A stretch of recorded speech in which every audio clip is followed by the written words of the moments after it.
ಇವತ್ತು ನಾವು ಮಾತನಾಡಲಿರುವುದು ಒಬ್ಬ ಸಾಮಾನ್ಯ ವ್ಯಕ್ತಿಯ ಬಗ್ಗೆ ಅಲ್ಲ. ಇವರು ಕೇವಲ ಮಹಿಳೆ ಅಲ್ಲ, ಬದಲಾಗಿ ಇಡೀ ಭಾರತ ಸ್ವಾತಂತ್ರ್ಯ ಸಂಗ್ರಾಮದ ಧ್ವನಿಯಾದವರು.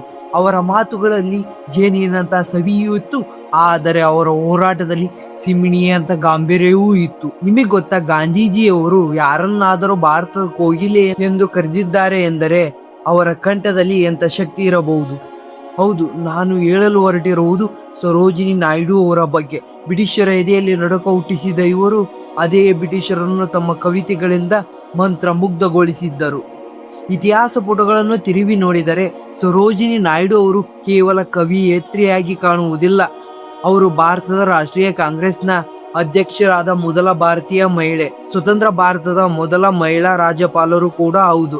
ಅಷ್ಟೇ ಅಲ್ಲ, ಮಹಿಳೆಯರ ಹಕ್ಕುಗಳಿಗಾಗಿ ಅವರು ಅಂದೇ ದೊಡ್ಡ ಧ್ವನಿ ಎತ್ತಿದ್ದರು. ಸರೋಜಿನಿ ನಾಯ್ಡು ಅವರ ಬದುಕು ಒಂದು ಸುಂದರ ಕವಿತೆಯಂತೆ ಆರಂಭವಾಗಿ ದೇಶ ಪ್ರೇಮದ ಹೋರಾಟದ ಕಥೆಯಾಗಿ ಹೇಗೆ ಬದಲಾಯಿತು, ಅವರ ಬಾಲ್ಯ ಹೇಗಿತ್ತು, ಅವರ ಕವಿತೆಗಳಲ್ಲಿ ಅಂಥದ್ದು ಏನಿತ್ತು, ಈ ಎಲ್ಲವನ್ನು ಈ ವಿಡಿಯೋದಲ್ಲಿ ನಾವು ನೋಡೋಣ. ಸರೋಜಿನಿ ನಾಯ್ಡು ಅವರ ಕತೆ ಶುರುವಾಗುವುದು 1879 ಫೆಬ್ರವರಿ 13ರಂದು ಹೈದರಾಬಾದಿನಲ್ಲಿ.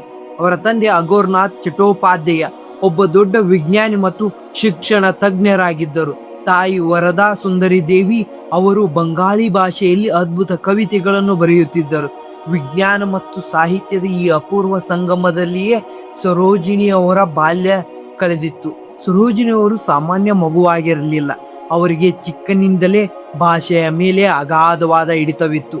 ಅವರು ಉರ್ದು, ತೆಲುಗು, ಇಂಗ್ಲಿಷ್, ಬೆಂಗಾಲಿ ಮತ್ತು ಪರ್ಷಿಯನ್ ಭಾಷೆಗಳಲ್ಲಿ ಸರಳವಾಗಿ ಮಾತನಾಡುತ್ತಿದ್ದರು. ಆಶ್ಚರ್ಯ ವಿಷಯವೇನೆಂದರೆ ಅವರು ಕೇವಲ 12ನೇ ವಯಸ್ಸಿಗೆ ಅವರು ಮದ್ರಾಸ್ ವಿಶ್ವವಿದ್ಯಾಲಯದ ಮೆಟ್ರಿಕ್ಯುಲೇಷನ್ ಪರೀಕ್ಷೆಯಲ್ಲಿ ಇಡೀ ಪ್ರಾಂತ್ಯಕ್ಕೆ ಮೊದಲ ಸ್ಥಾನ ಪಡೆದಿದ್ದರು. ಅಂದಿನ ಕಾಲದಲ್ಲಿ ಒಬ್ಬ ಹೆಣ್ಣು ಮಗಳು ಈ ಸಾಧನೆ ಮಾಡುವುದು ಸಣ್ಣ ವಿಷಯವಾಗಿರಲಿಲ್ಲ. ಆದರೆ ಒಂದು ಸ್ವಾರಸ್ಯಕರ ಘಟನೆ ಅವರ ಜೀವನದ ದಿಕ್ಕನ್ನೇ ಬದಲಾಯಿಸಿತ್ತು. ಅವರ ತಂದೆಗೆ ಮಗಳು ಗಣಿತ ತಜ್ಞೆ ಅಥವಾ ವಿಜ್ಞಾನಿಯಾಗಬೇಕೆಂಬುದು ಆಸೆಯಾಗಿತ್ತು. ಆದರೆ ಸರೋಜಿನಿ ಅವರಿಗೆ ಗಣಿತದ ಸಮಸ್ಯೆ ಬಿಡಿಸುವುದಕ್ಕಿಂತ ಕವಿತೆ ಬರೆಯುವುದೆಂದರೆ ಪ್ರಾಣ. ಒಮ್ಮೆ ಗಣಿತದ ಪುಸ್ತಕದ ಹಿಂಭಾಗದಲ್ಲಿ ಅವರು the land of the lake ಎಂಬ 1300 ಸಾಲುಗಳ ಸುದೀರ್ಘ ಕವಿತೆಯನ್ನು ಬರೆದಿದ್ದರು. ಇದನ್ನು ನೋಡಿ ಅವರ ತಂದೆ ಸಿಟ್ಟಾಗುವ ಬದಲು ಮಗಳ ಪ್ರತಿಭೆ ನೋಡಿ ಬೆರಗಾಗಿದ್ದರು. ಈ ಪ್ರತಿಭೆ ಎಷ್ಟು ದೊಡ್ಡದಾಗಿತ್ತೆಂದರೆ ಹೈದರಾಬಾದಿನ ನಿಜಾಮನಿಗೂ ಕೂಡ ಈ ವಿಷಯ ತಿಳಿದಿತ್ತು. ಅವರು ಬರೆದ ಮಹೇರ್ ಮುನೀರ್ ಎಂಬ ಪರ್ಷಿಯನ್ ನಾಟಕವನ್ನು ಕಂಡು ಮೆಚ್ಚಿದ ನಿಜಾಮ ಸರೋಜಿನಿ ಅವರಿಗೆ ವಿದೇಶದಲ್ಲಿ ಓದಲು ಸ್ಕಾಲರ್ಶಿಪ್ ವಿದ್ಯಾರ್ಥಿ ವೇತನವನ್ನು ನೀಡಿದರು. ಹಾಗೆಯೇ ಒಬ್ಬ ಪುಟ್ಟ ಹುಡುಗಿ ತನ್ನ ಕವಿತೆಗಳ ಮೂಲಕ ಸಮುದ್ರದ ಆಚೆಗಿನ ಲಂಡನ್ಗೆ ಪ್ರಯಾಣ ಬೆಳೆಸಿದಳು. ಕಿಂಗ್ಸ್ ಕಾಲೇಜ್ ಮತ್ತು ಕೇಂಬ್ರಿಡ್ಜ್ನ ಗ್ರಿಡನ್ ಕಾಲೇಜ್ ಇದು ಸರೋಜಿನಿ ಅವರ ಬದುಕಿನ ಹೊಸ ಅಧ್ಯಾಯ. ಹೈದರಾಬಾದಿನ ಗಲ್ಲಿಗಳಿಂದ ಹಿಡಿದು ಲಂಡನ್ನ ಬೀದಿಗಳಿಗೆ ಹೋದ ಈ ಭಾರತೀಯ ಹುಡುಗಿ ಅಲ್ಲಿ ಸಾಹಿತ್ಯದ ಲೋಕವನ್ನೇ ಬೆರಗುಗೊಳಿಸಿದರು. ಅಲ್ಲಿನ ಪ್ರಸಿದ್ಧ ವಿಮರ್ಶಕರು ಸರೋಜಿನಿ ಅವರಿಗೆ ಒಂದು ಕಿವಿ ಮಾತನ್ನು ಹೇಳಿದರು.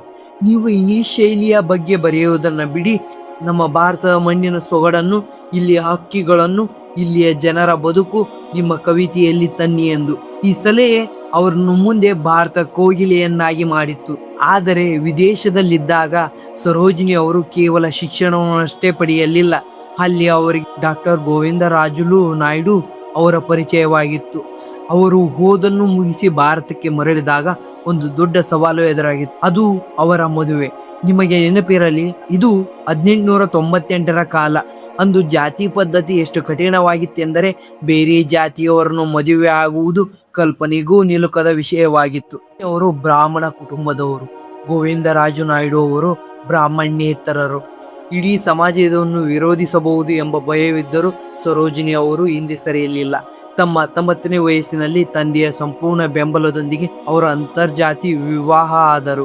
ಅಂದಿನ ಕಾಲಕ್ಕೆ ಇದು ಸಾಮಾನ್ಯ ಮದುವೆಯಾಗಿರಲಿಲ್ಲ, ಅದೊಂದು ಸಾಮಾಜಿಕ ಕ್ರಾಂತಿ. ಈ ಧೈರ್ಯವೇ ಅವರ ಮುಂದಿನ ರಾಜಕೀಯ ಜೀವನದ ಹೋರಾಟಕ್ಕೂ ಅಡಿಪಾಯವಾಗಿತ್ತು. ನಾಯ್ಡು ಅವರ ಜೀವನ ಸುಖ, ಸಂಸಾರ ಮತ್ತು ಕವಿತೆಯಿಂದಲೇ ಸಾಗಬಹುದಿತ್ತು. ಆದರೆ 1905ರ ಬಂಗಾಳ ವಿಭಜನೆ ಅವರ ಒಳಗಿದ್ದ ದೇಶ ಪ್ರೇಮವನ್ನು ಬಡಿದೆಬ್ಬಿಸಿತು. ಅವರು ಹೋರಾಟದ ಕಣಕ್ಕೆ ಇಳಿದರು.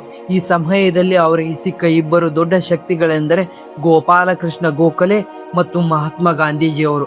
ಗೋಖಲೆಯವರು ಸರೋಜಿನಿ ಅವರಿಗೆ ಒಂದು ಮಾತನ್ನ ಹೇಳಿದರು. ನಿಮ್ಮ ಕವಿತೆಗಳ ಶಕ್ತಿಯನ್ನು ದೇಶವನ್ನು ಒಗ್ಗೂಡಿಸಲು ಬಳಸಿ ಎಂದು. ಆ ಮಾತು ಅವರ ಜೀವನದ ದಿಕ್ಕನ್ನೇ ಬದಲಾಯಿಸಿತು. 1914ರಲ್ಲಿ ಲಂಡನ್ನಲ್ಲಿ ಮೊದಲ ಬಾರಿಗೆ ಅವರು ಗಾಂಧೀಜಿಯವರನ್ನು ಭೇಟಿ ಮಾಡಿದರು. ಅಲ್ಲಿಂದ ಶುರುವಾದದ್ದು ಅವರ ಸ್ನೇಹ ಅತ್ಯಂತ ವಿಶಿಷ್ಟವಾದದ್ದು. ಗಾಂಧೀಜಿ ಅವರನ್ನು ಅವರ ಪ್ರೀತಿಯಿಂದ ಮಿಕ್ಕಿ ಮೌಸ್ ಎಂದು ಕರೆಯುತ್ತಿದ್ದರು. ಗಾಂಧೀಜಿಯವರು ಕೂಡ ಸರೋಜಿನಿ ಅವರ ಚತುರತೆ ಮತ್ತು ಧೈರ್ಯವನ್ನು ಅಷ್ಟೇ ಮೆಚ್ಚಿಕೊಂಡಿದ್ದರು. ಮುಂದೆ ಅವರು ಗಾಂಧೀಜಿಯವರ ಪ್ರತಿಯೊಂದು ಹೆಜ್ಜೆಯಲ್ಲೂ ನೆರಳಾಗಿ ನಿಂತರು. ಸರೋಜಿನಿ ನಾಯ್ಡು ಅವರ ವೀರಾವೇಶಕ್ಕೆ ಸಾಕ್ಷಿಯಾಗಿದ್ದು 1930ರ ಉಪ್ಪಿನ ಸತ್ಯಾಗ್ರಹ. ಗಾಂಧೀಜಿಯವರ ಬಂಧನದ ನಂತರ ದರಾಸನ್ ಉಪ್ಪಿನ ಕಾರ್ಖಾನೆಯ ಮೇಲೆ ದಾಳಿಯ ನೇತೃತ್ವವನ್ನು ವಹಿಸಿದವರು ಇದೇ ಮಹಿಳೆ. ಬ್ರಿಟಿಷ್ ಪೊಲೀಸರು ಲಾಠಿಗಳಿಂದ ಹೋರಾಟಗಾರರನ್ನು ಅಟ್ಟಿಸಿ ಹೊಡೆಯುತ್ತಿದ್ದರೂ ಸರೋಜಿನಿ ಅವರು ಕಿಂಚಿತ್ತೂ ಹೆದರದೆ ಅಹಿಂಸಾತ್ಮಕವಾಗಿ ಸೈನ್ಯವನ್ನು ಮುನ್ನಡೆಸುತ್ತಿದ್ದರು. ಅವರ ಈ ಧೈರ್ಯವನ್ನು ಕಂಡು ಇಡೀ ವಿಶ್ವವೇ ಬೆರಗಾಗಿತ್ತು. 1942ರ ಕ್ವಿಟ್ ಇಂಡಿಯಾ ಚಳುವಳಿಯಲ್ಲೂ ಅವರು ಮುಂಚೂಣಿಯಲ್ಲಿದ್ದರು. ಇದಕ್ಕಾಗಿ ಅವರು 21 ತಿಂಗಳ ಕಾಲ ಜೈಲು ವಾಸವನ್ನು ಅನುಭವಿಸಿದರು. ಅನಾರೋಗ್ಯದ ನಡುವೆಯೂ ಬ್ರಿಟಿಷರ ಮುಂದೆ ಅವರು ತಲೆ ಬಾಗಲಿಲ್ಲ. ಮುಂದೆ ನಾನು ಬದುಕಿರುವವರೆಗೂ ಈ ದೇಶ ಸ್ವಾತಂತ್ರ್ಯಕ್ಕಾಗಿ ನನ್ನ ಧ್ವನಿ ಎತ್ತುತ್ತಲೇ ಇರುತ್ತೇನೆ ಎಂದು ಅವರ ದೃಢತೆ ನಮಗೆಲ್ಲರಿಗೂ ಇಂದಿಗೂ ಮಾದರಿ. ಹೋರಾಟದ ಕಣದಲ್ಲಿ ಸಿಂಹಿಣಿಯಂತಿದ್ದ ಸರೋಜಿನಿ ನಾಯ್ಡು ಅವರು ಪೆನ್ ಹಿಡಿದರೆ ಸಾಕು ಸಾಕ್ಷಾತ್ ಕೋಗಿಲೆಯಂತಾಗುವವರು. ಅವರ ಕವಿತೆಗಳಲ್ಲಿ ಅದೆಂಥ ಮಾಧುರ್ಯವಿತ್ತೆಂದರೆ ಓದಿದರೆ ಸಾಕು ನಮ್ಮ ಕಣ್ಣ ಮುಂದೆ ಹಳೆಯ ಭಾರತದ ಸುಂದರ ಚಿತ್ರಣಗಳು ಬಂದು ಹೋಗುತ್ತಿದ್ದವು. ಹಾಗಾಗಿ ಅವರನ್ನು ಜಗತ್ತು ನೈಟಿಂಗೇಲ್ ಆಫ್ ಇಂಡಿಯಾ ಅಥವಾ ಭಾರತದ ಕೋಗಿಲೆ ಎಂದು ಇಂದಿಗೂ ಆಧರಿಸುತ್ತದೆ. ಅವರ ಮೊದಲ ಕವನ ಸಂಕಲನ ದಿ ಗೋಲ್ಡನ್ ಥ್ರೆಶೋಲ್ಡ್ ಹೊರಬಂದಾಗ ಇಡೀ ಸಾಹಿತ್ಯ ಲೋಕವೇ ಸ್ತಬ್ಧವಾಯಿತು. ಆ ನಂತರ ಬಂದ the bird of the times ಮತ್ತು ದಿ ಬ್ರೋಕನ್ ವಿಂಗ್ಸ್ ಕೃತಿ ಅವರ ಹೆಸರನ್ನು ಅಜರಾಮರಗೊಳಿಸಿದುವು. ಅವರ ಕವಿತೆಗಳು ಕೇವಲ ಇಂಗ್ಲಿಷ್ ಭಾಷೆಯಲ್ಲಿದ್ದುವು ಅಂತಲ್ಲ, ಆ ಪದಗಳ ಹಿಂದೆ ಮಿಡಿಯುತ್ತಿದ್ದ ಹೃದಯ ಮಾತ್ರ ಅಪ್ಪಟ ಭಾರತೀಯರಾಗಿತ್ತು. ಗೊತ್ತಾ, ಅವರ ಸಾಹಿತ್ಯದಲ್ಲಿ ನಮಗೆ ಏನು ಕಾಣುತ್ತದೆ ಗೊತ್ತಾ? ನಮ್ಮೂರಿನ ಹಳ್ಳಿಯ ಸಂತೆಗಳು, ಗಂಗಾ ನದಿಯ ಅಲೆಗಳು, ಬಳೆ ಮಾರುವವರು, ಮೂಲುವ ಹೆಣ್ಣು ಮಕ್ಕಳು ಮತ್ತು ಭಾರತೀಯ ಪ್ರಕೃತಿಯ ಸೌಂದರ್ಯ.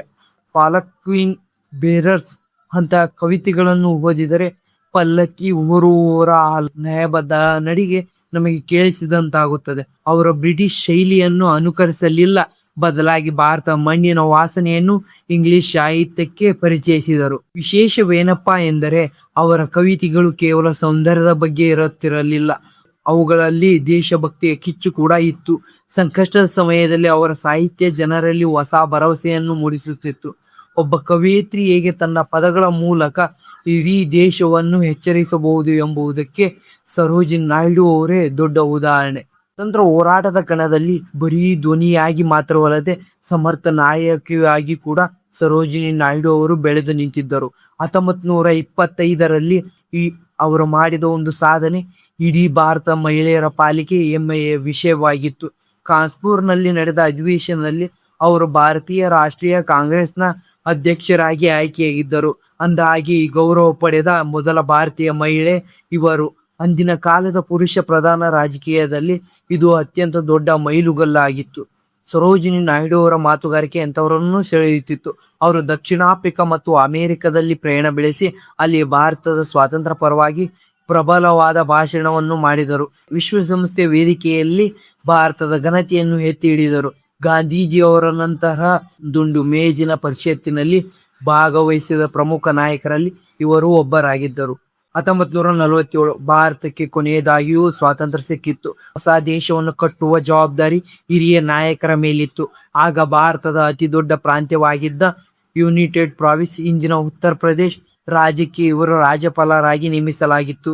ಇದರೊಂದಿಗೆ ಅವರು ಸ್ವತಂತ್ರ ಭಾರತದ ಮೊದಲ ಮಹಿಳಾ ರಾಜ್ಯಪಾಲರಾಗಿದ್ದರು ಎಂಬ ಐತಿಹಾಸಿಕ ದಾಖಲೆಯನ್ನು ಬರೆದರು. ಅಧಿಕಾರದಲ್ಲಿದ್ದಾಗಲೇ ಅವರು ಕೇವಲ ಕಚೇರಿಗೆ ಸೀಮಿತವಾಗಿರಲಿಲ್ಲ, ಸಾಮಾನ್ಯ ಜನರ ಕಷ್ಟಗಳಿಗೆ ನೇರವಾಗಿ ಸ್ಪಂದಿಸುತ್ತಿದ್ದರು. ರಾಜ್ಯಪಾಲರಾಗಿದ್ದಾಗಲೂ ಅವರು ತಮ್ಮ ಹಾಸ್ಯ ಪ್ರವೃತ್ತಿಯನ್ನು ಎಂದಿಗೂ ಕಳೆದುಕೊಳ್ಳಲಿಲ್ಲ.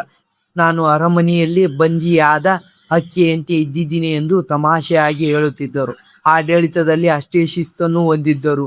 ಮಹಿಳೆಯರಿಗೆ ಮತದಾನದ ಹಕ್ಕು ಸಿಗಬೇಕು ಮತ್ತು ಅವರು ರಾಜ್ಯಕ್ಕೆ ಬರಬೇಕು ಎಂಬುದು ಅವರ ಕನಸಾಗಿತ್ತು. ಇಂದು ನನಸಾಗುವುದಕ್ಕೆ ಅವರು ಅಂದು ಹಾಕಿಕೊಟ್ಟ ಅಡಿಪಾಯವೇ ಕಾರಣ. ಅದ್ಭುತವಾದ ಕವಿತೆ ಹೇಗೆ ಮುಕ್ತಾಯವಾಗುತ್ತದೆಯೋ ಹಾಗೆ ಸರೋಜಿನಿ ನಾಯ್ಡು ಅವರ ಭೌತಿಕ ಜೀವನ 1949ರ ಮಾರ್ಚ್ 2ರಂದು ಕೊನೆಯಾಯಿತು. ರಾಜ್ಯಪಾಲರಾಗಿ ಅಧಿಕಾರದಲ್ಲಿದ್ದಾಗಲೇ ಅವರು ಹೃದಯಾಘಾತದಿಂದ ನಿಧನರಾದರು. ಅವರು ದೈಹಿಕವಾಗಿ ನಮ್ಮನ್ನು ಅಗಲಿದರು. ಅವರು ಬಿಟ್ಟು ಹೋದ ವಿಚಾರಗಳು ಇಂದಿಗೂ ಭಾರತದ ಗಾಳಿಯಲ್ಲಿ ಜೀವಂತವಾಗಿವೆ. ನಾಯ್ಡು ಅವರ ಜೀವನ ನಮಗೆ ನೀಡುವ ಸಂದೇಶವೇನೆಂದರೆ, ಒಬ್ಬ ಹೆಣ್ಣು ಮಗಳು ಮನಸ್ಸು ಮಾಡಿದರೆ ಏನಾದರೂ ಸಾಧಿಸಬಹುದು. ಅವರು ಅಂದಿನ ಕಾಲದ ಕತ್ತಲೆಯಲ್ಲಿ ಜ್ಞಾನ ದೀಪವನ್ನು ಹಚ್ಚಿದರು. ಸಾಹಿತ್ಯ ಮತ್ತು ರಾಜಕೀಯ ಎರಡೂ ವಿಭಿನ್ನ ಕ್ಷೇತ್ರಗಳಲ್ಲಿ ಏಕಕಾಲಕ್ಕೆ ಯಶಸ್ಸು ಕಂಡ ಅವರ ಅಪರೂಪ ವ್ಯಕ್ತಿತ್ವ ಅವರದು. ನನ್ನ ಶರೀರ ಮಣ್ಣಾಗಲಿ, ಆದರೆ ನನ್ನ ಧ್ವನಿ ದೇಶದ ಸ್ವಾತಂತ್ರ್ಯಕ್ಕಾಗಿ ಸದಾ ಮುಳುಗಲಿ ಎಂದು ಅವರು ಆಶಿಸುತ್ತಿದ್ದರು. ಇವತ್ತು ಭಾರತದ ಮಹಿಳೆಯರು ಬಾಹ್ಯಾಕಾಶದಿಂದ ಹಿಡಿದು ದೇಶದ ರಕ್ಷಣೆಯವರೆಗೂ ಎಲ್ಲರೂ ಮುಂಚೂಣಿಯಲ್ಲಿದ್ದಾರೆ ಎಂದರೆ ಅಂದು ಸರೋಜಿನಿ ನಾಯ್ಡುರಂತಹ ಹಾಕಿಕೊಟ್ಟ ದೃಢವಾದ ಬುನಾದಿಯೇ ಕಾರಣ. ಕೇವಲ ಮನೆಯ 4 ಗೋಡೆಗಳ ಮಧ್ಯೆ ಸೀಮಿತವಾಗದೆ ಹೆಣ್ಣು ಮಕ್ಕಳನ್ನು ಬೀದಿಗೆ ತಂದು ದೇಶಕ್ಕಾಗಿ ಹೋರಾಡುವಂತೆ ಪ್ರೇರೇಪಿಸಿದ ಕೀರ್ತಿ ಅವರಿಗೆ ಸಲ್ಲುತ್ತದೆ. ಇಂದಿನ ಪ್ರತಿ ಹೆಣ್ಣು ಮಕ್ಕಳಿಗೂ ಅವರೊಂದು ದೊಡ್ಡ ಸ್ಫೂರ್ತಿ.